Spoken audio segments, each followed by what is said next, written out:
오늘 본문에서는 이제 수많은 이방인 신자들이 바울의 선교 여행을 통해서 교회 안으로 밀려 들어오게 되는 역사들이 이제 넘쳐납니다. 바울이 머물렀던 안디옥 교회도 그렇고 이제 그런 소문을 들었던 다른 이방인 교회들에도 이방인들이 이제 믿음으로 하나님을 이제 영접하게 되고 예수를 만나게 됐던 그런 이야기들, 이런 정말 기쁘고 감사한 일들이 넘쳐나게 되죠. 하지만 누군가에게는 이게 기쁘지만 누군가에게는 이게 불편한 진실이기도 합니다. 바로 오늘 등장하는 이 유대인들, 이 율법주의를 따르는 유대인들이 이제 바울과 바나바가 있는 안디옥 교회로 내려와서 그걸 되게 불편하게 여기죠. 그러면서 어떤 걸 주장하냐? 너희들 할례를 시행해야 구원받을 수 있다, 하나님의 자녀가 될 수 있다 라고 강력하게 주장하게 되는 사건이 일어납니다.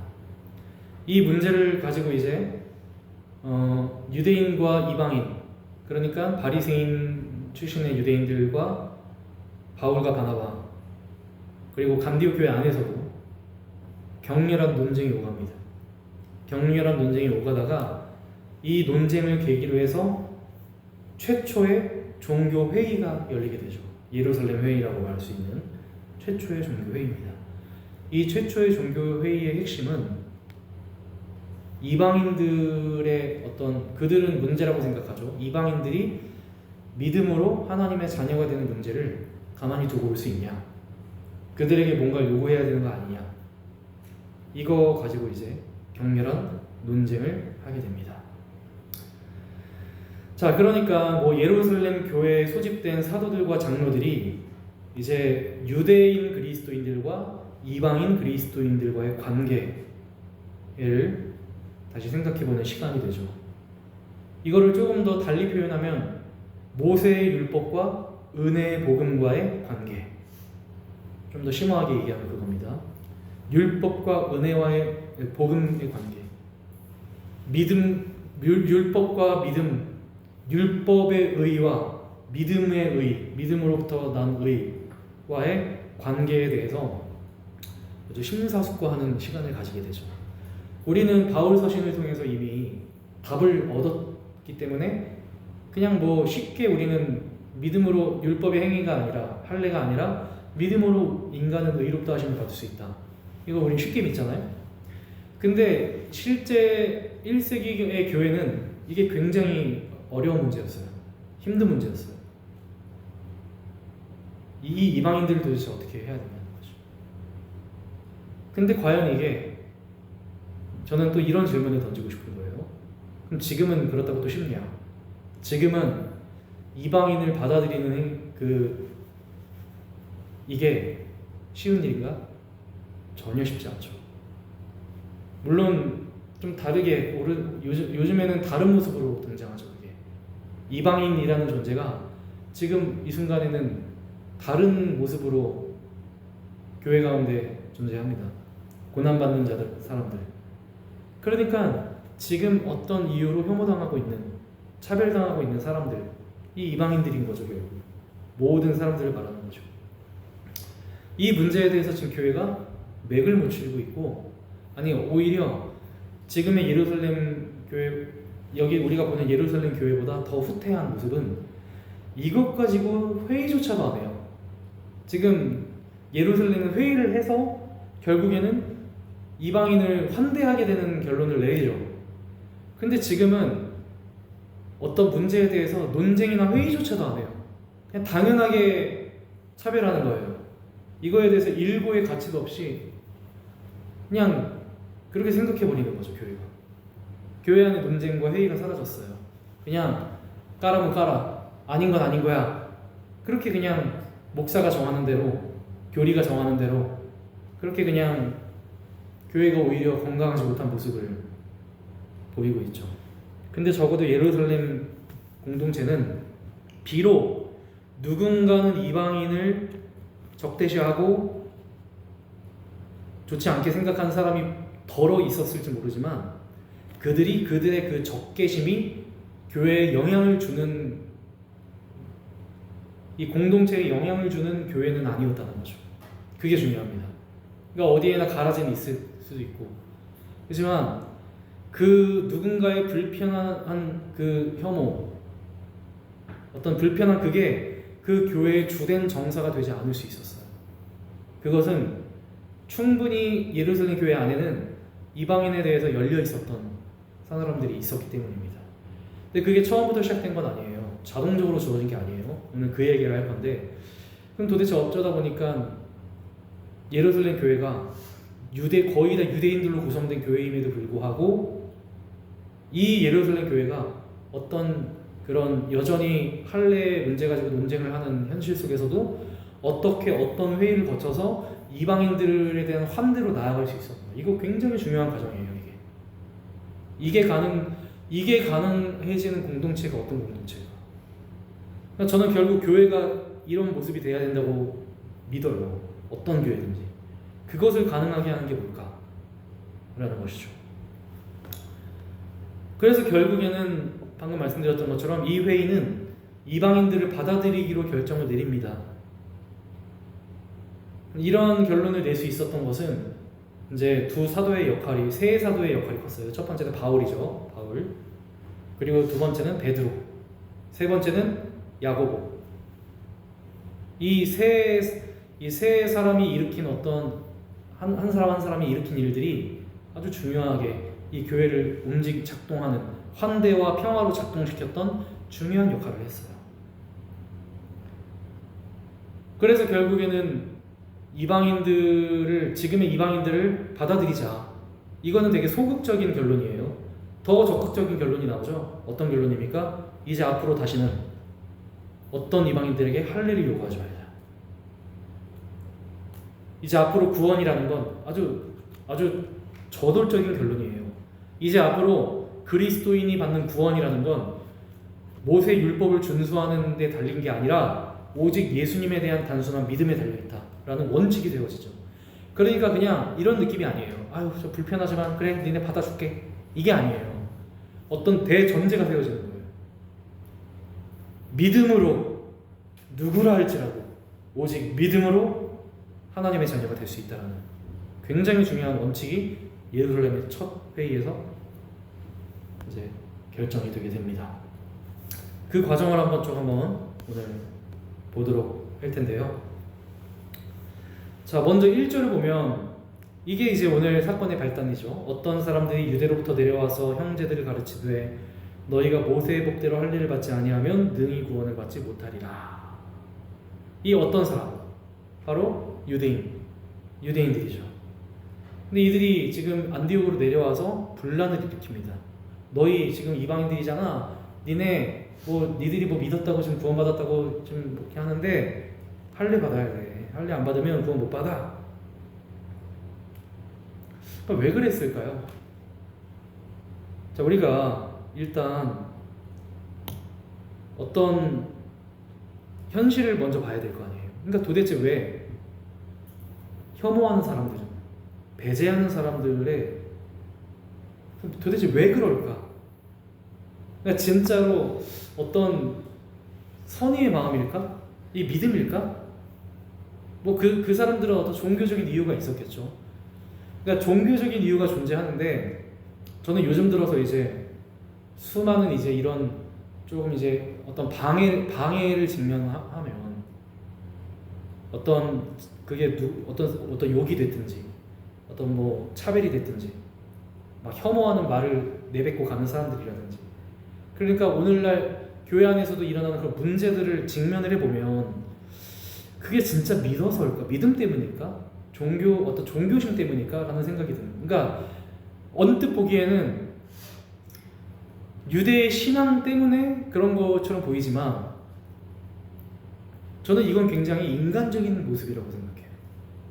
얘네들이 할례를 주장할 수밖에 없는 이유는 깊이 파고 들어가 보면 신앙과 종교로 포장되어 있지만 그 실상은 굉장히 인간적인 본능. 그러니까 교회가 예를 들면 너무 쉽게 생각해 보면 이거예요. 교회가 성소수자를 혐오해. 종교적인 이유라고 생각해요. 우리는 성경에 쓰여 있으니까. 성경에 쓰여 있으니까 나는 쓰여 있는 성경대로 성소수자 잘못했다고 생각해. 근데 문제는 그냥 생각이 아니라 싫어한다는 거죠. 나와 성적 지향이 다른 사람을 싫어해요. 그 싫어함이라는 거, 그거는 종교의 문제일까 과연? 우리가 누군가를 싫어하고 미워하고 혐오하는 게 종교심인 건가요? 아니죠. 왜 동성애자가 싫어요? 나랑 다르니까. 그러니까 솔직히 말하면 이유가 없는 거예요. 우리 마음에 혐오가 드는 것은 종교의 문제가 아니라 감정의 문제예요. 내가 그냥 걔가 싫어, 더러워, 나랑 달라, 뭔가 그냥 나랑 다른데 그냥 걔는 그냥 더러워. 그런 혐오감이라는 거. 그러니까 생각보다 우리가 사회에서, 교회에서 직면하는 수많은 반대와 수많은 어떤 적대와 공격과 이런 것들은 겉모습으로는 종교로 포장되어 있지만 실상은 매우 인간적으로 혐오하고 어떤 감정적으로 미워하고 싫어하는 것들. 얘네들도 마찬가지였을 거예요. 이방인들 굳이 생각해보세요. 굳이 안디옥 교회까지 찾아가가지고 굳이 찾아가서 이렇게까지 하는 이유가 뭐였을까? 거기에는 걔네들 안에 어떤 감정이 숨어 있는 거예요. 그게 뭐냐? 저는 한 2가지 정도로 정리해봤는데, 첫 번째는 인간이라면 누구나 선천적으로 보수적인 생각을 가질 수밖에 없습니다. 인간은 인간이기 때문에 늘 하던 거에 익숙해. 이거는 종교적인 이유가 아니에요. 그냥 인간이기 때문에 갖고 있는 특성이에요. 어떤 변화를 좋아하지 않습니다. 원래 인간이란 존재가 변화를, 어떤 갑자기 일어나는 변화와 내가 어떤 지켜왔던 전통과 내가 어떤 문화 속에서 배워왔던, 당연하게 배워왔던 이런 것들이 갑자기 바뀌는 거를 원래 인간이란 존재는 좋아하지 않아요. 그게 인간이란 생물의 특징이에요. 다만 누가 빨리 적응하냐의 문제죠. 이거는 과학을 조금만 공부해봐도 압니다. 인간이란 인간을 통해서 모든 종들은 늘 언제나 자기 습성대로 살아가는 특성이 있어요. 그래서 인간의 진화라는 게 한순간에 일어나는 게 아니라 수많은 세월을 거쳐서 결국에는 그 변화에 발빠르게 적응하는 존재들에게 오랜 기간 동안 일어나는 일이에요. 진화라는 건 굉장히 오랜 기간 동안 천천히 일어나요. 하지만 어떤 똑같은 상태를 유지하는 것은 어렵지 않게 일어나요. 계속 유지됩니다. 전통이라는 게 그래요. 그러니까 뭔가 내가 보수적인 삶은 인간의 본능과 연결되어 있어요. 그냥 뭔가 바뀌는 거에 대해서 우리는 기본적으로 불편해해요. 그 이유 첫 번째. 굉장히 인간적인 이유죠. 두 번째. 인간은 변화를 싫어할 뿐만 아니라 자기 영향력이나 자기 세력이나 집단적인 거죠. 자기의 세력과 자기의 영향력이 상대적으로 떨어지는 것을 싫어해요. 인간 특징이죠. 왜 유대인들이 이방인들에게 이걸 요구했을까요? 이방인들이 많아지니까. 굉장히 본능적인 이유인 거예요. 그러니까 인간은 모름지기 남이 잘 되는 거에 대한 위협 의식이 있어요. 본능적으로. 이거는 누군가가 잘 되기를 응원하는 건 정말 노력해야 일어나는 일인 거예요. 기본적으로 인간은 누가 잘 되는 걸 배아파하는 종족이에요. 유대 공동체가 처음에 예루살렘 교회가 잘 됐어. 근데 막 흩어져가지고 근데 더군다나 내가 좋아하지도 않는 이방인 세력들이, 그리스도인들이 많아져. 유대 그리스도인, 이방 그리스도인 많아져. 어떨까요? 견제가 이룰 수밖에 없는 거죠. 그러니까 종교로 포장되어 있었을 뿐 유대인들이 이방인들에게 이런 할례를 요구하고 계속 어떤 무거운 짐을 지우는 건 굉장히 인간적이고 본능적인 이유입니다. 우리가 그 숨어있는 거풀을 벗어낼 수 있어야 돼요. 이게 현실이라는 거죠. 우리는 바로 이러한 정말 너무도 인간의 탐욕적이고 욕심적이고 이기적인 이런 반대와 이러한 상황 앞에 직면해 있어요. 아무리 교회 안에서 그런 일이 있다고 해도. 근데 인간은 자기 욕심을 신앙으로 잘 숨길 줄 알죠. 자기가 욕심 부리는 거를 하나님이 자기에게 허락하신 거라고 이런 어떤 신앙적인 모습으로 포장할 줄 알죠.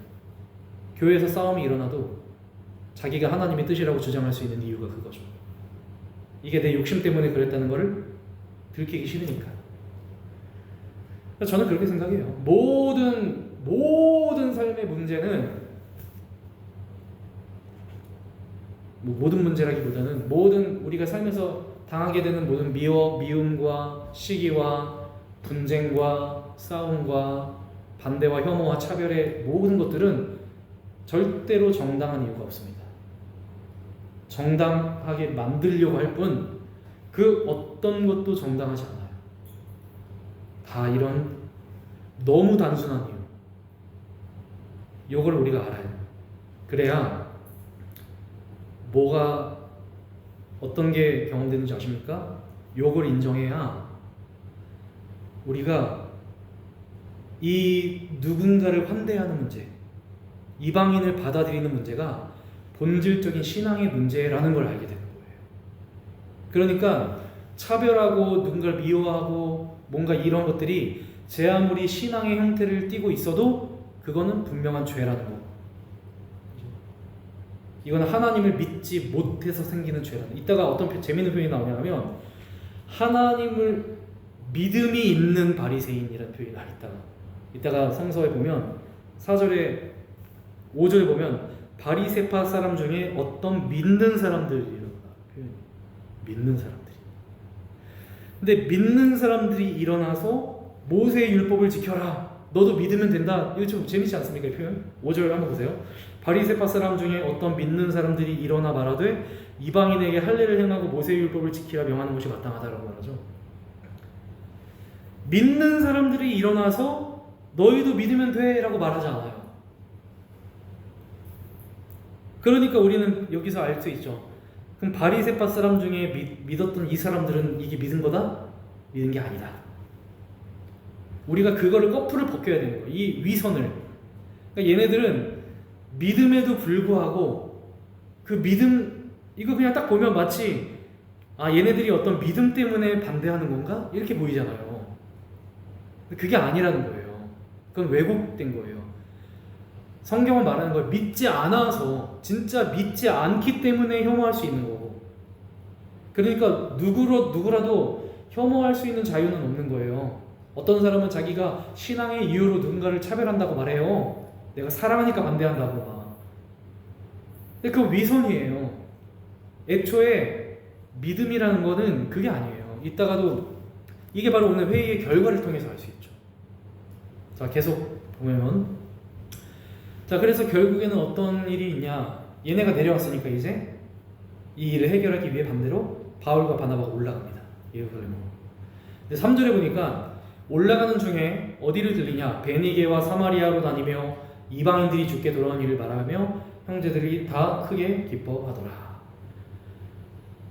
자, 베니게와 사마리아에도 교회가 있어요. 여기도 이방 지역입니다. 베니게 같은 경우는 어떤 교회냐 하면 예루살렘에서 도망쳐 나온 신자들이 주축이 돼서 세운 교회들이에요. 사마리아에 있는 교회는 우리 사마리아 잘 알죠? 유대인들로 하여금 혐오스러운 민족이라고 취급받았던. 근데 우리 사도행전에 어떤 역사가 있습니까? 사도 빌립이, 집사 빌립이 사마리아로 가서 복음을 전하죠. 거기서 세워진 교회들이에요. 근데 얘네는 벌써 알죠. 여기 있는 사람들은 이방인들이 주께 돌아왔다라는 그 역사를 바울과 바나바를 통해 들으니까 바로 어떤 반응이 일어납니까? 기쁨이 일어나죠. 근데 5절 이후 예루살렘으로, 4절에 예루살렘으로 이르르죠. 똑같아요. 똑같이 이 소식을 전하는데 베니게와 사마리아에서는 그걸 기뻐해요.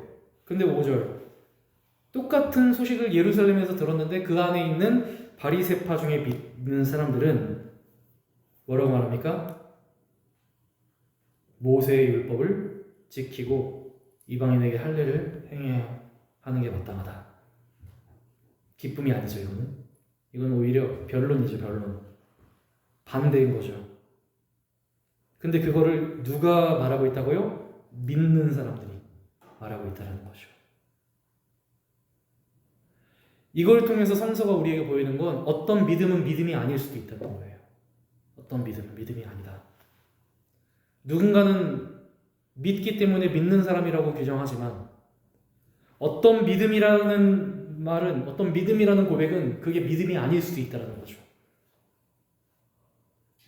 그걸 아이러니하게도 말하는 사도가 누굽니까? 야고보죠, 야고보. 바로 오늘 등장하는 야고보. 오늘 등장하는 이 야고보가 그 요한의 형제 야고보가 아닙니다. 그 요한의 형제 야고보는 이미 죽었어요. 여기 야고보는 예수의 형제 야고보예요.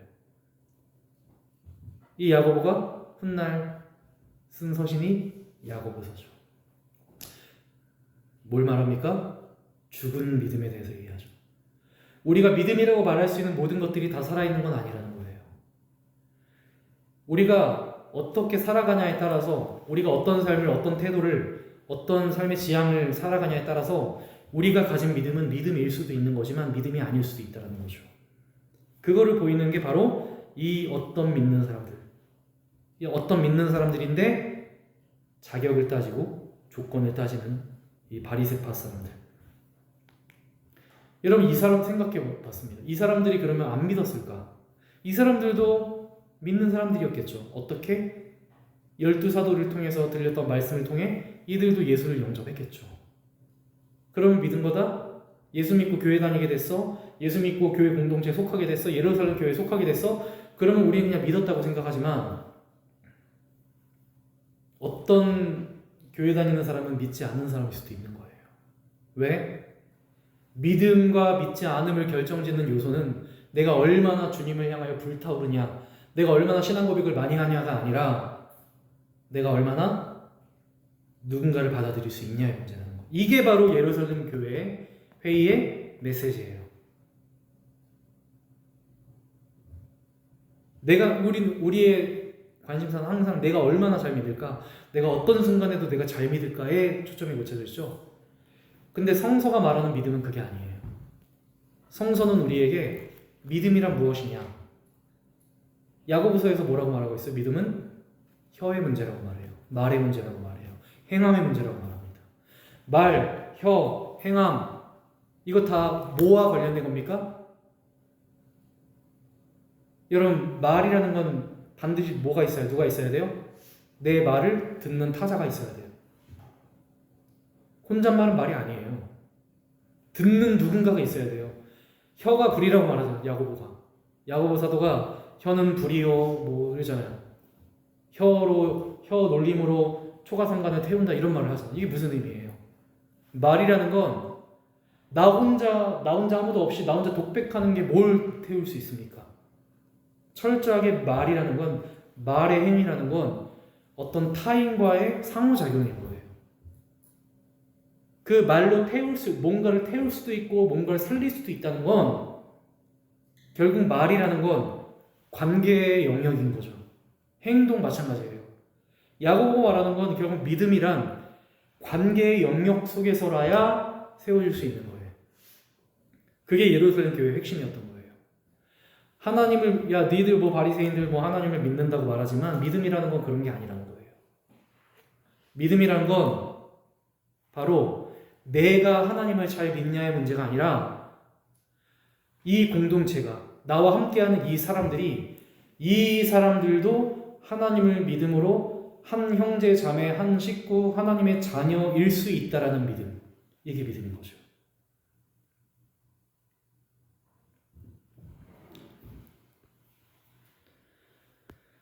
자, 그래서 결국엔 이러한 부정적인 바리새인들의 말에 첫 테이블 끊는 사람이 바로 누굽니까? 베드로입니다. 베드로가 아주 감동적으로 등장하죠. 여기서 베드로가 감동적으로 등장하는데 7절에서 9절까지 나옵니다. 결론은 뭐냐면 9절 마지막에 보세요. 믿음으로 그들의 마음을 깨끗이 하사 그들이나 우리나 차별하지 않았다. 너희들은 지금 차별하고 있는데 하나님은 차별하지 않았다. 이게 베드로의 결론이에요. 뭐가 다를까? 같은 유대인인데 베드로도 유대인이잖아요. 베드로도 바리새인들과 다를 바 없이 여느 유대인과 다를 바 없이 베드로도 똑같은 유대인이잖아요. 근데 어떻게 이렇게 다를 수 있었을까요? 여느 유대인이 이방인을 차별할 때 베드로는 어떻게 누구도 차별하지 않는다라는 말을 할 수 있었을까요? 베드로의 믿음이 강해서? 물론 결론적으로 놓고 따지면 그게 맞을 수도 있습니다. 믿음이라는 걸 어떻게 정의하냐가 중요하죠. 베드로의 믿음이 더 좋았던 거죠. 근데 이 베드로의 믿음이 만약 더 좋았다면 도대체 어떤 차원에서였을까요? 똑같은 유대인인데 똑같이 유대교에 입적했고 똑같이 할례를 받았고 베드로와 유대인들의 차이는 바로 어디서 나오냐? 베드로는 고넬료를 경험하잖아요. 관계를 경험하잖아요. 거기에서 믿음이 생기는 거예요. 믿음이라는 건 그냥 열심히 기도하고 묵상하고 믿음을 주세요 이게 아니에요. 결국에 믿음이라는 건 내게 주어진 이 환대의 경험, 거부할 수 없는 관계의 경험, 그게 베드로에게는 고넬료와의 경험이었습니다. 저는 이렇게 생각합니다. 만약 베드로가 고넬료와의 그 사도행전 10장의 그 경험이 없었다면 과연 이렇게 말할 수 있었을까요? 7절에서 9절 말씀을 쭉 보세요. 이거는 그 경험이 없었으면 할 수 없는 말이에요.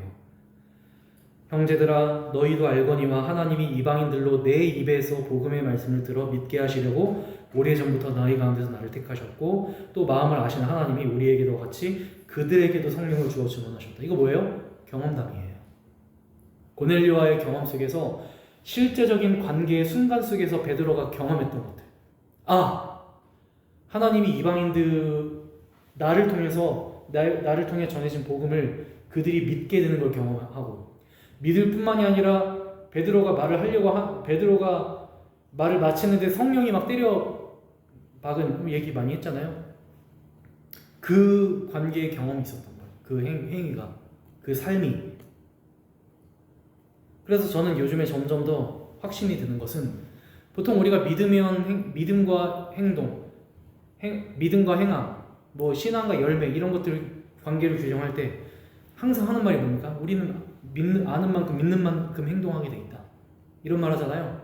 믿는 만큼 행동해. 우리가 이론적으로 아는 만큼 우리가 살 수 있어. 내가 믿는 만큼 열매 맺을 수 있어. 저는 요즘 들어서는 그 생각이 좀 바뀌었어요. 믿음이라는 건 행한 만큼 열리는 거예요. 내가 내 삶에서 경험하는 것만큼 성장하는 거예요. 믿음이라는 건. 말씀이라는 것도 마찬가지입니다. 공부한다고? 아니죠. 내게 주어진 삶 속에서 사랑하는 만큼 열리는 거예요. 하나님의 말씀도. 그거를 말해주는 게 오늘 본문인 거예요. 똑같이 하나님을 믿고 똑같이 예수를 영접했는데 왜 베드로와 바리새파 중에 믿는 사람들과 차이가 있었을까요? 베드로에게는 그 경험이 있었어요. 그 삶에서 도저히 안 믿을 수 없는, 믿어지지 않을 수가 없는 그 고넬료와의 경험이 있었어요. 그래서 저는 결국엔 그거라고 생각합니다. 정말 믿음을 사람들이 이제 그런 거 궁금한, 나 더 믿음이 좋고 싶다, 나 믿음을 더 키우고 싶어. 그러면 제가 요구할 건 딱 하나밖에 없는 거예요. 현장으로 나가라. 너의 삶의 현장으로 나가서 사람을 만나라. 너가 사랑해야 될 사람에게 나아가서 되든 안 되든 해봐라. 하는 만큼 열린다. 하는 만큼 주어진다. 경험하는 만큼 주어지는 거다. 믿음을 달라고 하나님에게 기도할 게 아니라, 믿어지게 해달라고 좀 그렇게 할 게 아니라, 지금 너가 갈 수 있는 곳에 가서 그곳으로 가라. 제가 해줄 수 있는 얘기는 그거예요. 내가 경험하는 만큼 믿음은 열리는 거예요. 베드로는 그걸 경험했기 때문에 이 얘기를 할 수 있었다. 믿음의 세계는 말로 되는 게 아니에요. 강단에서 말하고 예배 때 듣는다고 골방에서 기도한다고 주어지는 게 아닙니다. 실제로 차별하지 않으시는 하나님의 사랑을 내게 주어지는 삶의 현장에서 경험될 때 그게 믿어지는 거예요. 야, 하나님이 사랑하시네. 내가 믿게 되었어. 이게 베드로의 고백이에요. 그러면서 오히려 여러분, 오히려 이 바리새인 출신의 믿는 사람들에게 뭐라고 말하냐? 9절에서 10절, 10절, 11절. 그런데 지금 너희가 어찌하여 하나님을 시험하냐? 하나님을 시험하냐라는 말, 이거 욕이에요. 이거 진짜. 저는 요즘에 성서에서 가장 큰 욕이라고 생각해요. 너 왜 하나님을 시험해? 이 말. 이거 가장 큰 욕인 이유가 뭡니까? 이게 예수님 베드로한테 했던 얘기예요. 저는 되게 감회가 새로웠다고 생각해요. 이 말이 너희가 어찌하여 하나님을 시험하냐, 이게 베드로가 제자 때 예수님한테 들었던 말이에요. 넌 나를 시험하는 자다. 사탄아 물러가라. 하나님을 시험한다는 건 뭐냐면 너 지금 마귀야 그거. 너 지금 마귀짓 하는 거야. 이 말이랑 똑같은 말이에요. 실제로 마귀가 예수님을 시험했잖아요. 우리 사순절 들어가면서 얘기했죠. 하나님을 시험했다라는 건 결국 성서에서 가장 정확하게 규정하는 마귀짓이에요. 죄, 악, 악마적이고 마귀적인 이름. 그 어떤 것보다도 타인을 자격으로 증명을 요구하는 거죠. 너 하나님의 아들이라면 이거 해. 그럼 하나님의 아들이야. 늘 하나님을 시험했던 건 그거였어요. 예수님도 하나님의 아들이 되기 위해서, 증명하기 위해서 뛰어내려야 되고 돌을 떡으로 바꿔야 되고. 그죠? 베드로도 똑같이 제자로서 당신의 하나님이 아들이라면 어떻게 십자가의 길 갈 수 있냐? 안 됩니다 주님, 못 갑니다. 야, 네가 어떻게 내 길을 막냐 이 마귀야. 하나님이 시험한다더라 지금. 끊임없이 하나님의 아들로서, 그리스도로서, 구세주로서, 하나님의 자녀로서 자격을 요구하죠. 그걸 지금 똑같이 누가 하고 있어요? 바리새인들이 하고 있어요. 믿는 사람들이라는 게 하고 있는 거예요. 그리고 나서 뒤에 누가 등장합니까? 마지막으로 야고보가 등장합니다. 야고보서를 썼던 그 야고보. 그 야고보가 뭐라고 말하냐? 13절 보면 형제들아 내 말을 들으라. 14절 하나님이 처음으로 이방인 중에서 자기 이름을 위하여 백성을 취하시려고 그들을 돌보신 것을 시몬이 말했다 라고 말하죠. 아까도 말했지만 야고보는 예수의 형제이고 야고보서의 저자입니다. 야고보는 어떤 역할을 하냐? 베드로는 이거 두 개 다 필요해요. 베드로는 자신이 경험했던 삶에서의 어떤 경험을 이야기하죠. 야고보는 지금 어떤 역할을 합니까? 지금 이야기는 베드로의 이야기들과 이 모든 경험들과 이 모든 이야기들을 하나님의 뜻과 연결시키는 역할을 해요. 그죠? 보시면 나오죠? 15절에서 18절도 하나님 선지자들의 말씀이 이와 일치한다. 그런 말을 하죠. 18절 즉 예로부터 이를 알게 하시는 주의 말씀이다. 그러니까 지금 우리가 이방인을 사랑해야 하는 그 중요한 가치를 더 본질되게 만드는 거예요. 저는 이 부분이 정말 핵심이라고, 핵심 키워드라고 생각해요. 우리 모두가 다 항상 그리스도인으로서 누군가를 사랑하는 문제를 항상 어떻게 생각하냐 하면, 그러니까 이게 교회 숙제예요. 교회가 이방인을 환대하는 것을, 어떤 타자를 혐오하지 않고 환대하는 것을 내가 모든 내 신앙의 에너지를 쓰고 남은 거 가지고 하려고 하는 경향이 있어요. 다. 항상 그렇지 않습니까? 이웃사랑. 마치 이웃사랑은 우리에게 신앙의 선택지와도 같은 거예요. 해도 되고 안 해도 되고. 왜? 내 삶에 중요한 게 뭐니까? 내가 구원받는 게 중요하니까. 내 개인의 구원, 개인의 경건을 쌓는 게 말씀 보고 책 읽고 이게 더 중요하니까 내가 누군가를 사랑해. 이거는 해도 되고 안 해도 되고. 뭐 이웃사랑 안 한다고 구원에 지장 없어. 정면으로 좀 반박하는 거예요. 그게 하나님의 뜻이다라는 야고보의 말인 거예요. 지금 우리 예루살렘 교회가 이 이방인들을 내치지 않고 믿음으로 사랑으로 받아들이는 것은 하나님께서 예로부터 우리에게 주신 뜻이다라는 말. 그렇기 때문에 이 이방인을 환대하는 일은 예루살렘 교회에 그리고 이제 앞으로 그리스도인들 믿는 사람들에게는 어떤 본질적인 신앙의 형태가 되는 거예요. 에너지 남으면 하는 게 아니라 이것저것 다 한 다음에 여건 되면 하고, 그게 아니라 내 신앙을 유지해 나가는, 내 믿음을 믿음되게 하는 아주 본류적이고 본원적이고 근본적인 행동이라는 거죠. 그걸 야고보가 말하는 거예요. 오히려 바리새인들, 오히려 늘 언제나 미워하고 혐오하는 사람들은 성경에 그렇게 쓰여 있어 라고 말하죠. 근데 야고보는 반대를 말하는 거예요. 아니야, 성서에는 환대하라고 써 있어. 그렇게 말하는 거예요. 오히려 성서는, 하나님의 뜻은 차별 없는 사랑을 지지하고 있어. 그러니까 저는 우리 희망교회가 이렇게 가는 게 맞다고, 옳다고 확신하니까, 그게 하나님의 뜻이라고 믿으니까, 그게 하나님의 길이고 그게 우리가 가야 할 길이라는 확신이 있으니까 얘기하는 거예요. 처음엔 눈치가 보이죠. 갑자기 이상한 얘기 막 하니까. 근데 이제는 눈치 안 봅니다. 이거 안 하면 죽는 거 아니까. 저는 이렇게 살지 않으면 우리의 믿음이 죽는 걸 아니까 말하는 거예요. 오히려 강단이나 다른 교회에서 기도해야 됩니다. 개인의 경건을 위해서 살아야 됩니다. 그런 것들이 오히려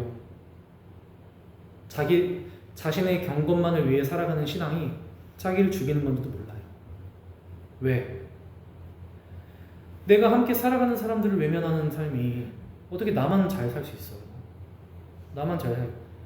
나도 잘 살지만 우리가 함께 사는 게 중요하죠. 함께 연결된 우리 모두가 함께 형제 자매로, 하나님의 자녀로 서로 사랑받고 사랑하며 같이 살아가는 게 중요한 거지.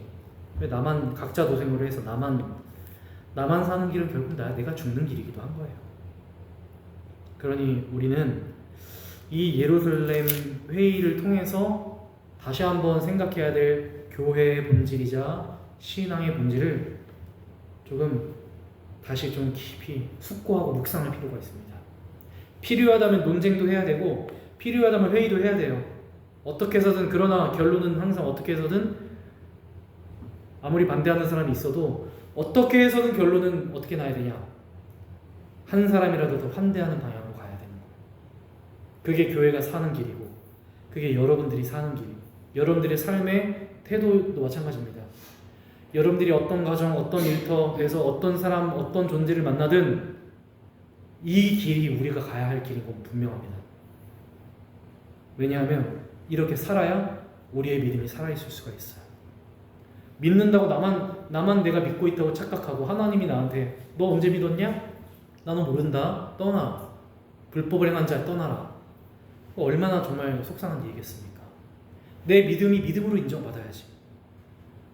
50년, 70년, 80년 그렇게 열심히 믿었는데 믿지 않았다고 판결나 보세요. 그 세월이 얼마나 아까워요. 그 후회 안 하려면 도대체 믿음의 길이 어딘지를 다시 한번 우리가 딱 보고 시간 낭비하지 말고 끊임없이 평화로 환대로 나아가는 길을 사는 것. 이게 저는 제가, 여러분들이, 희망교회가, 오늘날의 교회와 그리스도인들이 유일하게 살아갈 수 있는 길이라고 믿습니다. 날마다 이러한 삶을 우리 모두가 살아가기를 주의 이름으로 축원합니다. 아멘. 예, 주님 가르쳐 주신 기도하겠습니다. 하늘에 계신 우리 아버지여, 이름이 거룩히 여김을 받으시오며 나라의 임하옵시며 뜻이